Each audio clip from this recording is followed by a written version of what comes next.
Well, I'm really pleased, John, that you've been able to help us out like this. But you don't look one bit like Whitney Houston, I'm afraid. Oh, well, it's clever lighting, you know. It's very good. The legs are not quite the same either, you know. Oh, I don't know. I don't know. Not bad. Not bad, I must say. Not bad. Now, listen, are you very superstitious about the 13th? Yeah, I'm very superstitious about everything. I mean, ladders and all that sort of stuff. I broke a mirror this time last year in on holiday in Italy, and broke a mirror, and an Irish friend of mine told me I had to bury eggshells in the garden. So guess who was the eccentric who buried eggshells in the garden? I'm not really mad, I just... You know. Are you a bit of a worrier anyway, yeah. even if it's to do with festive all day long. accent? I get up in the morning and I get really worried because I can't remember what it is I should be worrying about, you know. And then I remember, you know. I'm not surprised with all the things that you're doing, because at the moment you're in your one-man show, which is all about some crazy travels. Well, it's called Travelling Tales, and it is on at the Haymarket. That wasn't a plug. In London's West End, and there's all sorts of mad journeys all over the place. The Tree Frogs starts off roughly with the Tree Frogs discovering they've been knocked off the cover of the National Geographic by Sting. Because, you know, the Tree Frogs are always on the cover of the National Geographic. And Robert De Niro gets blacklisted.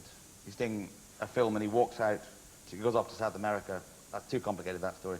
But anyway, he goes What does he end up doing? He ends up doing Panto with Sue Pollard. Oh, that's good. And there's a very sort of precious old panto queen called Billy Twinkle. Who teaches Bob Polari. You know, the Varda language. Remember the Bona language of Kenneth Williams and all that stuff. So Bob started talking Varda Viik, you Varda Maik, the Bona Lallies, all that kind of stuff. So he goes back to New York and he's talking all this incredible Polari language. But that's based on a true story in a way, because a friend of mine worked in the Mission a couple of years ago, and he said that Robert De Niro heard one of the chippies, one of the carpenters on the film set, talking in Cockney rhyming slang. And he'd never heard this before, and he was absolutely fascinated. And he got them to draw up lists of all the Cockney rhyming slang, and he'd go up and say, Steve, listen to this. I want to walk up the apples, and I want to check out what's around my Gregory. All this kind of stuff, you know. That's brilliant. The voice is really excellent. All of them. Yeah. So, now, how are you? eyes. Keith Floyd as God. Keith Floyd plays God, yeah. That I can't really see. Yeah, somehow, Keith Floyd runs the universe. A drinking God? Or? Yes, and he gets quite drunk at the end, because the second half of the show gets a little bit heavy. He does a time warp whereby Hitler is sent to kill Saddam Hussein. And that goes a wee bit wrong, and he sends in Hannibal the Cannibal, you know, Tony Hopkins in Silence of the Lambs. But that goes wrong, and if you want to see what happens, you've got to go to the show. Go and see the show, yeah. And it was inevitable, I suppose, that you'd work dear Nigel Kennedy in somewhere. Yeah, Nigel Kennedy gets murdered by Richard III in Canada. How was he dressed when he was murdered? Well, he's still wearing Nigel clothes, monster. You know what I mean? Yeah, it's real. You know, great. But, well, it sounds as if it's a great collection of characters. It's all that. But during the day, I'm doing very lovely classical theatre. I'm giving my Tartuffe by Molière. I'm rehearsing with Sir Peter Hall at the moment in the daytime, doing the show at night, so it's a bit kind of busy. But I'm working with Felicity Kendall and Paul Eddington, and I'm wearing high-heeled shoes and all that sort of stuff, and swanning around with wigs, and it's great. Just like everyday life, really, in the session house just like me on Saturday nights, yeah, yeah. Will people accept that you've gone legit, do you think?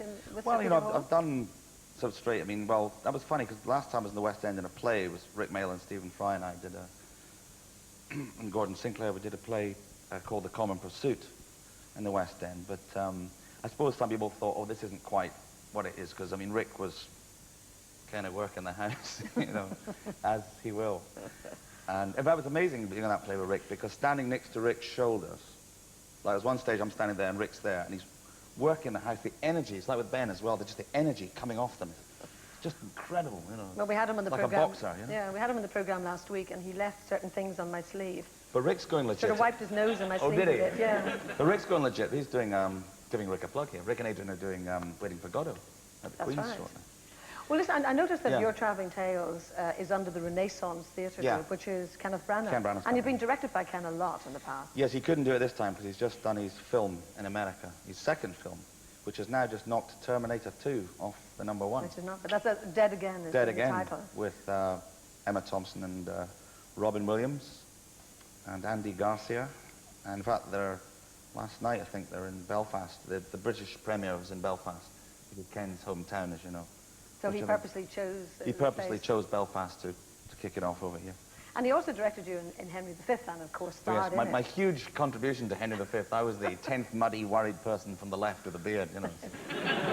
But, And you had to perfect your Irish accent. I did a Munster accent, which I'm not going to risk on you now. I was coached in it. Yeah. The other thing is that's coming up is something called Jute City for the BBC. Yes, I mean, I never thought there's a rock singer, you know Fish from Marillion? He's now an actor. Well, he strangles me in it. That might cheer you up enormously.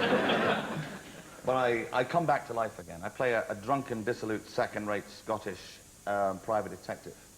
And I do lots of sexy car chases, which is a bit incredible because I can't really drive, but they give me an intensive driving course. And I do all this stuff, people hanging onto doors and 60. It's really exciting going at 60 miles an hour, isn't it? It was worthwhile learning how to drive to Especially do. with a cameraman in the back, you know. He lived to tell the tale. He lived, and the sound man, they're in the back of the car, you know, and they're sort of, they've got belts, they're all strapped in and going down the street, you know. It's like being in a real Boise picture, you know. It was great.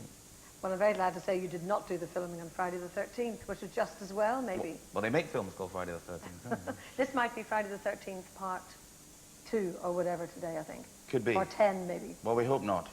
Well, fingers crossed for everybody today, I think. Well, John, I'm very pleased you were able to come at such short notice. I Not better at let all. you go, otherwise you'll be in trouble because you're due on stage fairly quickly. Due on stage very shortly. Thank you very much Being indeed. a tree frog.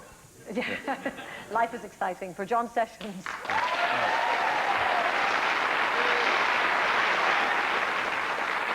By the way, I'm sure you'll be